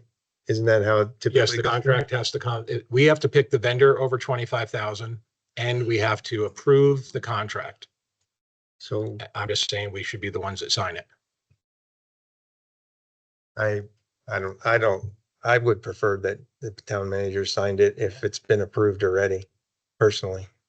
I don't think we should be signing contracts unless the town manager's signing them on behalf of the town. Okay. That's just my opinion. That's fine. You can, Well, this is kind of from the once burned, twice cautious. no, and I completely understand that. I'm looking at it from a legal perspective. If we're signing as council, what kind of issues does that create? I don't know. And if Mr. Cole can bring something up legally, if that's a problem, then that's fine. I mean, it's just a suggestion. No, I get it. And I understand why you want to do it. Right. I'm just trying to keep us out of trouble. But also the town manager enacts our guidance and what we approve. I mean, that's why we have the town manager. And we've had a town manager who has not followed our instructions. And so I am just trying to head things off at the pass in case future councils and town managers run into a similar issue that we did. And we have to trust those town councils to do the right thing like we did. Right. We're the wild card up here. Okay. I don't know. Let's get some input from Mr. Cole.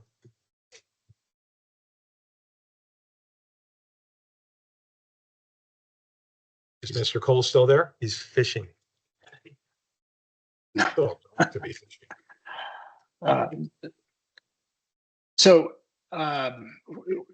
hit me with the specific question that you're trying to have answered, if you would, please. Well, it's not a question. It's just that in the table under table A, anything over 25,000 indicates, correctly that the authorization is required by the town council, and the contract and purchase order approval and signature says town council, except for its double asterisk, where even though it says contract purchase order approval and signature as town council, it takes it away from the town council and gives it to the town manager as being authorized to sign the contract on behalf of the town. So does it make sense to even have the table listed that way if you're taking the authority of contract signature away from the council? Well, and I think maybe we may need some clarification of the intent here, but as I understand it, the intent of the asterisk footnote is to make it clear that the council will approve the amount and the vendor, and that'll be it. And then from there, the town manager will take it from the council approvals and put in place the contract, approve the contract form, and sign the contract. If council wants something different than that, I think you need to indicate that intent, and then perhaps this footnote needs to be clarified. Well, that's the point I was trying to make. But if the council wants to leave it as is, then that's fine. Well, again, I don't know that there's any way to shortstop the situation we had before. Because that does go into personalities, even though I understand completely and agree with trying to put this into a responsibility box without a name attached to it, because you don't want to put that in a policy. Is there any way, Mr. Cole, that we can state it such that, I mean, you see the dilemma, and we're trying to avoid an issue, and we may never be able to do it, but we're not all going to be here forever. And we're just trying to make it a lot more clear for the future people that there is some responsibility, and somehow it's got to be stated clearly. And I'm just not getting how we do that.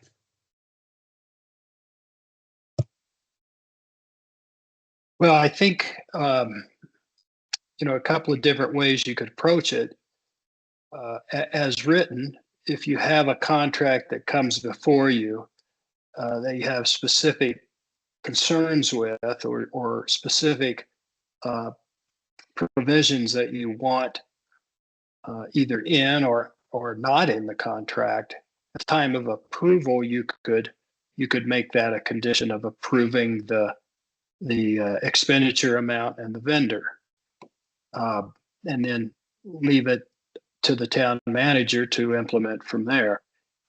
If you really want to see every contract over $25,000, then I think this would need to be rewritten to say that. I think it does state that. I actually agree that the contract, it states in here that the contracts will come before the council for approval over 25,000. So that's not the issue. It's just who signs it. It says the council has the authority, sole authority, to approve the expenditure amount and vendor. But then it goes on to say the town manager, following consultation with town attorney, shall have the authority to approve the form of the contract. So there was someplace else in here that it said we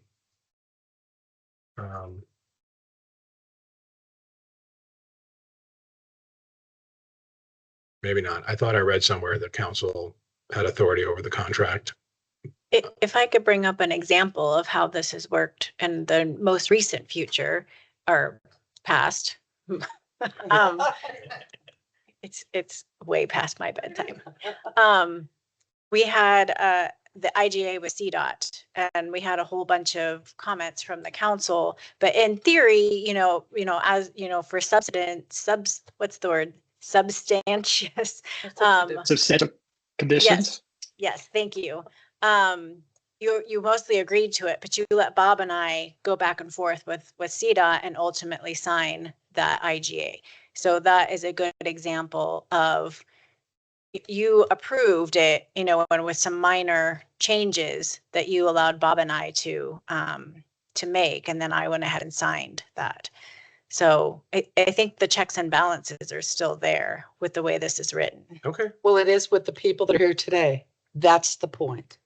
Well, it's a policy that should be followed. And so, if it hadn't been followed in the past, then, shame on them. But, any good town manager is going to follow the policy. And any council is going to hold that town manager responsible for holding following those policies. Okay. I'm good with it. And if we'll just leave it at that. All right. I've got more. Under exceptions, emergencies.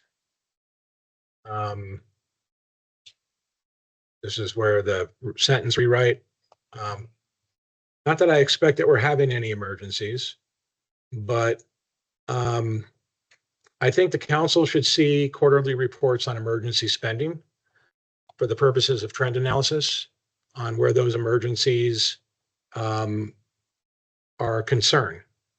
So for example, water main breaks. We've had several, or a few, at least a couple in the same area this year, which could be based on the age of the infrastructure. And if we are expending money on emergencies all the time, fixing things, we should be able to understand from reporting that maybe we need to refocus on replacement of infrastructure so that we don't have emergencies, because emergencies cost a lot of money. They cost money, they cost the employees time, they take away time from their family. It could be in inclement weather for many, many hours in the cold. They were in a hole for overnight on one of them, having to deal with that. And so if it's not too much trouble, I think that if we've got emergency spending, we should be able to start seeing that at least on a quarterly basis. So especially if they are the same emergency over and over. Is that problematic from a reporting perspective for staff? We can certainly look into it and work with our water department to report that. Well, any department, but yeah, I mean, Most often our emergencies tend to be, I mean, we did have a facilities emergency once, but a lot of that is covered by our insurance company. So. right. But since it's an exception, we're not really, I don't recall, I know we get notified of, hey, we have a water main break, but we don't get told what the cost of that is. Correct. It's not been over the $25,000 threshold is the reason why. Okay, that makes perfectly good sense. But I do like the idea of seeing like a trend analysis of, hey, look, it's been 4,999 the last 6 emergencies, but they all congregate in this area. I think we need to start looking at, and there's, where staff kind of comes to the council is like, we've had 6 emergencies that I think we need to start looking at infrastructure in this area. Correct. And we do that through our maintenance and Okay. budget process, so as we're seeing Okay. maintenance issues in specific areas, but sometimes water mains just break. I mean, it's water and dirt and varying temperature. So it's not necessarily like a trend or something. Okay. But, we do have preventative maintenance that we do, but I can talk with our water department and see what we might be able to put together for you. Okay. Legal and investigative services. I don't agree with that being an exemption at all, because all legal services from an attorney perspective report to the council, whether it's the person who is the prosecutor or the judge or our water attorneys. So I guess I need some examples of why we would have outside legal services that would be exempt from council's purview from an even purchasing standpoint. I don't, in my mind, I don't care if it's $100 or $25,000. Legal belongs to the council. And so therefore, I don't believe that it should be exempt. Now, if there's things that can't be disclosed to the council due to personnel matters, the details don't need to be made public to us. That I get. But if we're expending money that's related to an area that's under our purview, I don't think that should be exempt at all. So is there an example that you can provide us on as to why something over 25,000 would be exempted from the council that's related to legal? It's not exempted from the council. It's exempted from the policy itself, the process of the policy. But I would turn to Bob for a specific answer. So meaning that you would need the council's authority to spend more than 25,000 on a legal matter because you've exempted it in the policy. I think this more has to do with the way that we procure legal services. So we're exempt from the policy, our RFP process and things like that for this particular service.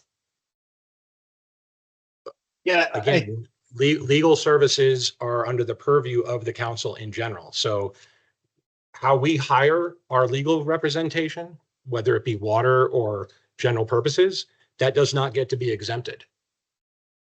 You're taking our power away from an employee, basically. No, I don't think that this is saying that these contracts wouldn't come before you for your approval. I think it's saying we wouldn't have to go out for an RFP process in order to retain our water attorney. We could continue to use the same water attorney that we've always used. We could continue to use Mr. Cole's office without having to go out every 3 to 5 years and do a new RFP. Okay, So can we make that's- the language clearer then? Yeah. Sure. Okay, that's fine. And the same under IGAs. Explain how IGAs would be exempt. Is that similar? So a good example is the presentation we had earlier tonight. We're not going to go, do a big RFP process for emergency management services. You would still, that IGA would still come before you, but we're not going to go do a big procurement process for that service. Okay, can we just modify the language so that it's crystal clear that it's based on something very specific related to the RFP process? And that is all I had for this. Bob, can I make those changes? And they approve it recommending those changes, or do I need to bring this policy back? it could be, we can do it either way. If council's comfortable with staff making the changes, approving it with those changes to be made by staff, then we can go that direction. Or if council would like to see them before approving, that's the other option here. I have trust in staff to send us the final with the changes. Okay. All right. Are you guys okay with those? Okay. Any other comments related to the purchase policy modifications? Okay. Well, then I'll make the motion. I'll make the motion to approve Resolution 58, 2025, a resolution adopting Financial Policy 17, the procurement policy. Second.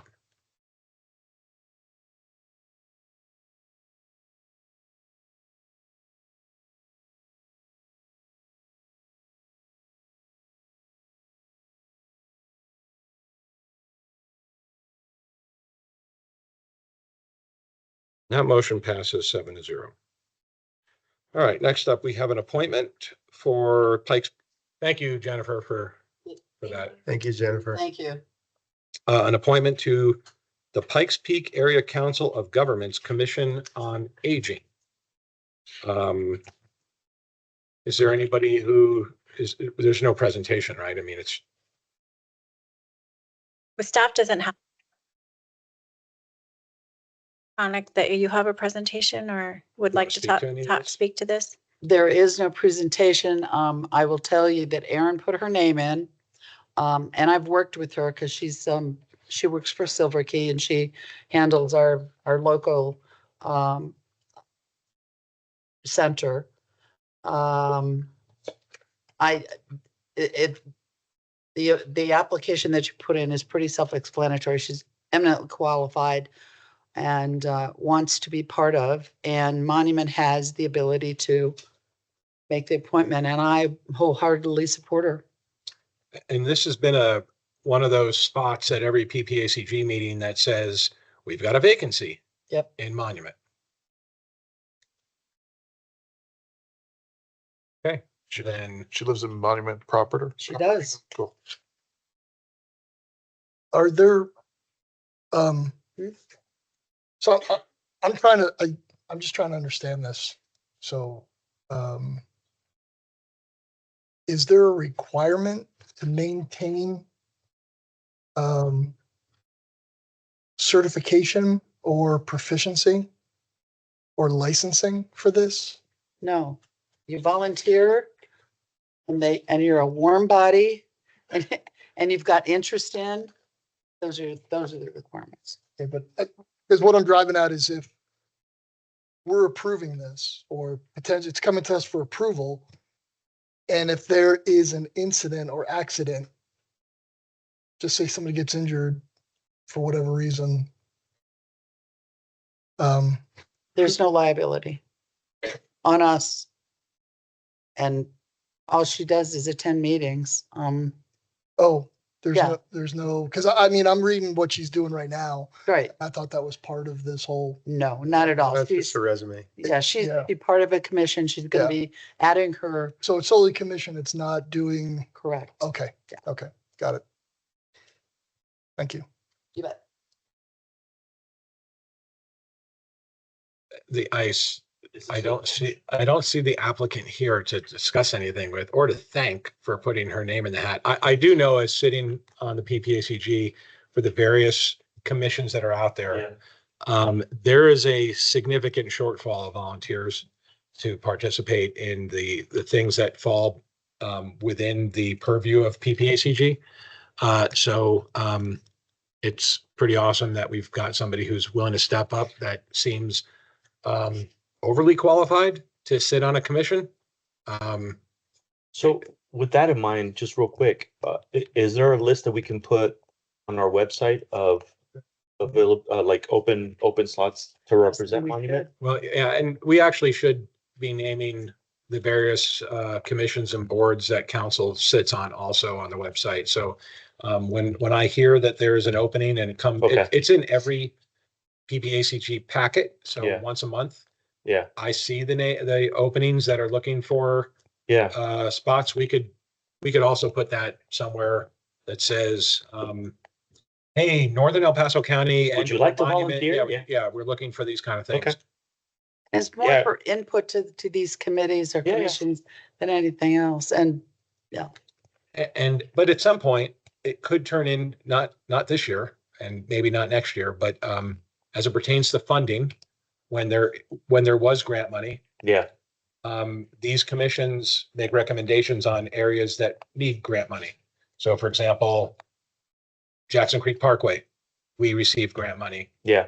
But there could be grant money that would go towards Silver Key or Tri Lakes Cares.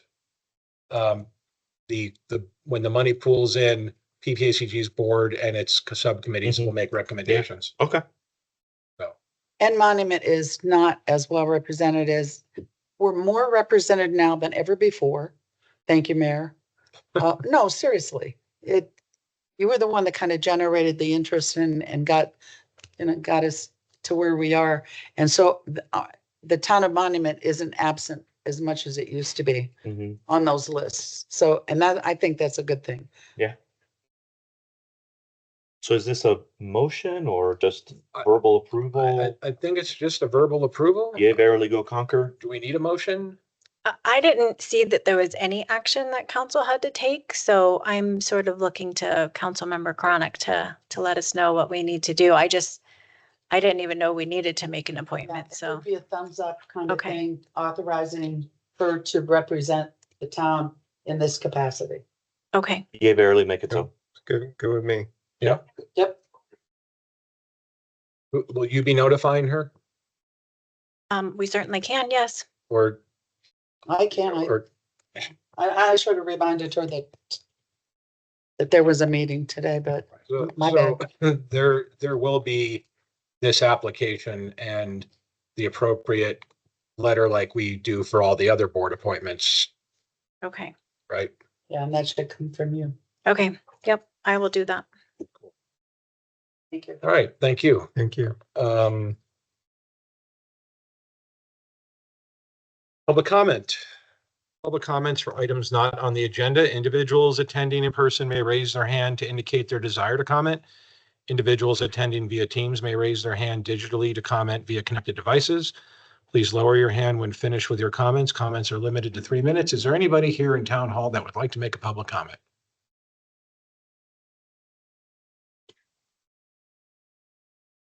Okay, Will, is there anybody online that would like to make a public comment? No hands raised, Mayor. Going once. All right, we'll close public comment. Future agenda items, authorization. Madeline? None, really? That's right. We'll skip over to the town Just manager. two. On October 6th, we would like to have a study session talking about the ordinance that would repeal and readopt Title VIII. There's quite a bit to that, so we'd like to have a study session. And we could do that beginning at 5:30 on October 6th, if that works. Not noon? Yeah. I would hope not noon. Will we get through it in an hour? I believe so. I guess it really just depends on the conversation. So I would hope that within an hour. If not, we could continue to move that out further into our agendas. We're on a time. We would like to continue moving forward through these titles, but we want to make sure that we're thoughtful and thorough as we look through them. So if we don't have enough time that night, we could reschedule another one. Well, the fourth grade tour is that day too. Or if you wanted to meet earlier, we could do that, but I know that's not possible for everybody, so. I mean, I'm fine with it on the 6th. And I know it's going to be a big, I think we should just prepare that it could get multiple study sessions. Sure. Given the size of it, and given that the comp plan, this is land use, right? No, this one is nuisances and like noise ordinance and things like that. Oh, this could be a fun one then. Okay, that's fine. I'm fine with it if everybody else just figure it out on their calendar. Yeah. All right, now town manager. Oh, no, I have a second one. Oh, what? It's not on the agenda. I know, I'm sorry. This one, we just, we met with our consultant that's helping us with our strategic policies. And he is suggesting a study session to go over our strategic objectives on Monday, November 10th. So this is a off council meeting. This is the second Monday of November, because we'd like to try to bring the adoption of those objectives on November 17th. So we're asking for a study session on the 10th so that we can bring the adoption to the 17th meeting so that we could try to have these approved by the end of the year. You said November 10th? Yeah, Correct. it's between meetings. Okay, it's Veterans Weekend. Correct. Okay. But Monday is not a holiday. Tuesday is a holiday. Tuesday is the holiday, but people may be, yeah. Okay. The other option would be to have a study session prior to the 17th and maybe it's just we're kind of getting to the end of the year, and if we'd like to adopt these by the end of the year, or we could look at other dates that you might be willing to have a study session. We just would have to go back to John. These were some of the dates that John, our consultant, suggested that worked for his schedule. I'm good with the 10th. Let's go. Okay. Those are my two items. And what time was that at? I believe we could do that at 5:30 unless, because it's not a council meeting night, if another time is suggested. Is that going to impact people's ability to get down here in time from work? Okay, why don't we set the 10th and play the timing, set the time, and if anybody has an adjustment that they have to make, let everybody know. Okay. Or let Madeline know. Thank you. Those are my only two future authorization items. Okay, monthly report. Any highlights you would like to highlight? Again, the report is unbelievable. You guys are just knocking it out of the park with the manager report and getting everybody included. So thank you to staff for all the effort you guys put into it. Yeah, it's really everybody working on this. So people in the field taking pictures and submitting information. So I do really appreciate all of staff efforts on this report every single month. I would like to do a couple highlights if that's all right with council. Yeah, sure. I would really like to commend all of our departments, everyone for working on our 2026 budget. We're still in the midst of it, but I know it's been a hard budget to put together this year, and I just wanted to thank our staff for the hard work on that. We had our final concerts in the park, and I really appreciate all of the effort that Portia Herman puts into making these really fun and getting some great bands in our park. And I also really appreciate our parks team for really supporting her and setting up and tearing down that event. And thank you to those of you who have been able to attend. I know we've had a lot of fun having those events in our park. We've also celebrated the grand opening of Silver Key's new senior center and Ziggy's Coffee this past month. We were able to engage with the community, our National Night Out event with Promontory Point. So really appreciate the HOA inviting us to be at that event, and to Monument Police Department and our planning department through the 2040 efforts, and also the fire district for also being there at that event. And our police department also supported some other community events in August as well. So appreciate their efforts in supporting the fun things that happen in our community. Monument 2040 also had some opportunities to engage with the public this past month, and I really appreciate the planning department's efforts to really be out there where the people are, and at events like Farmers in the Market and the National Night Out and concerts in the park. Monument PD has also been working on some opportunities upcoming for community engagement, so we'll be inviting you to those. But the next one is Coffee with a Cop on September 25th at 10 a.m. and that'll be at Wesley Owens. I wanted to recognize Muriel in our water billing department for making a suggestion transitioning from tenant billing to landlord billing, which has really saved a lot of effort and has just made it a more efficient process, not only for herself, but saving the town time and money. Our Verigy contract and our facilities department have been working largely in this building to do the upgrades for energy efficiency. So you notice the new lighting, and we have a lot of HVAC work that's been happening this past month. Next will be the solar panels. So I really appreciate Robert and Ron for supporting Verigy on this project. I know it's taken a lot of their time. The Parks Department has been working on getting the new bathroom going at Monument Lake. So I know there's been a lot of prep work at that site. They've also been cleaning up after some bears. So I know they've been doing a lot of extra work on that. And then they've also assisted our water department with some landscaping after one of the breaks. Our streets crew has been working on some cleanup after some heavy rains that we've had, and they've been doing regular pothole repair as well as striping some roads around town, including our parking lot too, so we all can actually park nicely. And then our water team has been working on a lot of maintenance items. They've been working with the contractor on repairing well 7, and they also repaired a pretty large break in our downtown, and they did it in a quick way so as to we did not impact our businesses too much. So again, a lot of work that's been happening. It's been a difficult month for our staff, and I just really appreciate all of the effort and dedication that everyone has put into the town this month and every month. Just a quick question. What's with the Hollywood Studios picture there at the end? Dude in waist deep water and fire, and I'm like, is that like a trip to Orlando that we're not tracking, or what? Effects. Special effects? Okay. CGI. I actually asked that same question. I don't actually know what is happening in that picture. I don't know, Tom, if you do or not. It's the last page. For lightsabers. I don't recollect where that picture came from, but I'm sure it was excellent when they did it. I mean, it looks good. Anybody harmed in the making of this? Was there a stunt double? We had stunt doubles You or almost something? need a disclaimer on that picture. Don't show it to Bob. That's our resident special effects guy. He likes to do that with pictures. So you're not saying that our water does light on fire, correct? No, the water in that vault right there is real because that happens sometimes, but the fire is extra. Just want to make sure we don't have exciting. potable water.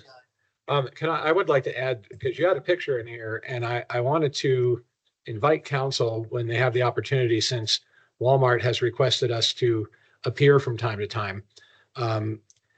If you would like to see how one of our largest businesses in town function, and if you want to see unbridled joy and excitement, Dan and Madeline and I went to a team meeting at Walmart. It took place in the back, where you don't typically get to go when you're shopping at Walmart. They probably would frown on you walking through those doors to see where their inventory is of new Dots pretzels. But they take a lot of pride in being a part of Monument. They, at the time, and I'm knocking on wood here, at the time had 8 months of accident-free days at Walmart. And they have a lot of cheers that they do. They're basically their department heads give reports to the leadership of Walmart. And I thought it was a great opportunity. You know, at first we were wondering, what could they possibly tell us and why would they want us? And, you know, of course, Dan had to throw a planning thing out there that got them all upset, but that's okay. They thrive on competition, right? That's what they said. But if the opportunity presents itself again, I highly recommend you take the hour to go out there and listen to what they have to say. They really appreciated us being there. I don't know that other businesses have invited us. It'd be cool if they did. But I thought it was really interesting to see how they function. And look, they were the #1 Walmart in the whole country for 2024. No, just they don't know about 2025 yet. They were hoping. But yeah, so I'm glad the picture is in there. And if you get the opportunity, or just go meet Dave, go talk. Dave comes to so many functions in town representing Walmart that ask him for a tour, or ask him when the meeting is, and go check it out. It's pretty cool. Well, one thing that did not make it into the manager's monthly report, probably because of a deadline, on the 28th of August, the PPACG Regional Advisory Committee meeting was held right here. And you didn't know? Oh, Will did. Will and PPACG's legislative manager, and he does a lot of things. Jared. He's the IT guy. He's got mega titles. He was here helping to facilitate it so that everything went off without a hitch. Absolutely wonderful. And thank you, Will. And next time we'll invite everybody. Awesome. Yeah, so that was a council comment. Any other council comments? I have one. Oh, go ahead. Sure. Thanks. I had sent we had a water main break on my street. And when I sent that email to you, to Madeline and Tom, I had meant to mention another thing I had witnessed around town. So James, I'm kind of glad you're here because it was about you. And I did. I apologize for forgetting to put that in the email. But the week before that, I was driving down Jackson Creek Parkway, right, early morning. James was on his trusty John Deere tractor mowing the right-of-ways. But what I observed is he had stopped and got off the tractor because somebody lost an entire bag of garbage, right? Do you remember? Right? And I saw James walking. I'm not talking 15, 20 feet in front of the tractor. I'm talking hundreds of feet. And he was walking down the side of the road, picking up that trash when he could have very easily just mowed it over. So thank you.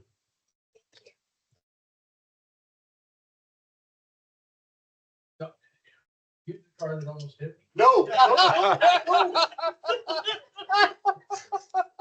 No, that was me. That was me. Guilty feelings? Guilty conscience? I called Steve and he came. Thank you, James. Thank you, James. So this last week, I attended the 2nd/3rd day of the Municipal Leadership Academy. It took place in Winter Park, and Grand Junction. It was all about utilities. So we got to witness, well, we went to a place called the Headwaters Museum. It's all about the headwaters and our water. There's a lot of focus on water. We went to the Shoshone Hydroelectric Power Plant generating station, where we learned that in 2007, there was a catastrophic failure, and it took 8 seconds for the entire facility to be completely underwater. Nobody was harmed during that process, but it took 2.5 years for whoever the owner was at the time. Could have been Xcel Energy, they are now, but it took 2.5 years to unbury the facility. There is an entrance for people to whitewater raft right there, and it is very, if you blink, you will miss the exit. There's only a sign that says Shoshone, and you have to sort of know you're going there. They do give tours, and you can see generators that have been in place for many, many decades, all functioning to provide electricity up in that northern area. Also got to see what a really good geothermal plant looks like at Grand Mesa University. 80% of the energy they generate on that campus is through geothermal. And as you're walking across the quad, you wouldn't know it, but you're walking over all of the hundreds of pipes that are going into the ground to capture that heat. And all the pipes they go from building to building to building for the purposes of temperature balance. Apparently thermostats don't work there like ours do when we want to cool or heat the room up. But they're very, if some places got too much heat, they can move the heat, and where they've moved the heat to, they found a really good use for it, and that's their swimming pool. So saves them a lot of money. I think they said they were saving $1.5 million in energy costs per year, and their dorms are connected, and they keep growing it. And it's one of the country's, for college campuses anyway, premier examples of how geothermal energy works. And then we went to a vineyard to see how water impacts that area. In fact, when we were looking at the drought map today earlier, it was interesting because that area is very, I call it Arizona-like. You go from nice greenery, you hit Vail and you keep heading west, and eventually just turns dirty brown. And they're in a drought. So next month I'll be going to Greeley to study and learn about agriculture in the state, and hopefully there'll be something beneficial to share back then when I go. Okay. That is our normal meeting. We were going to go into 2 executive sessions, and then we will adjourn from the executive session. I don't see any decisions being made unless, Mr. Cole, you have otherwise a thought.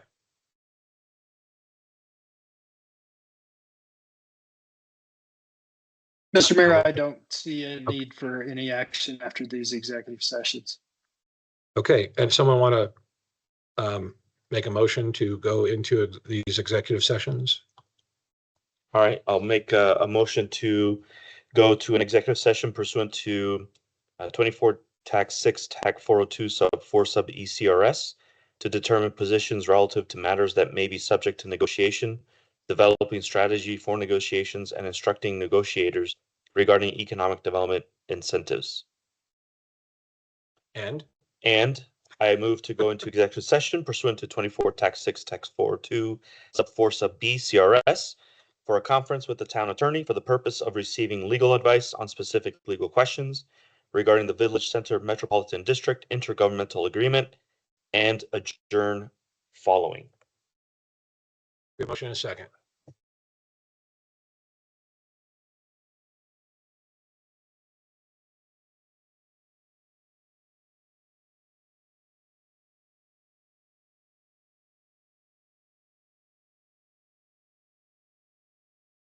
All right, that motion passes 7-0. We'll take a few minutes recess before we go into executive session. So staff and those visitors here could exit the chambers, and we can get Mr. Cole on the other Teams meeting.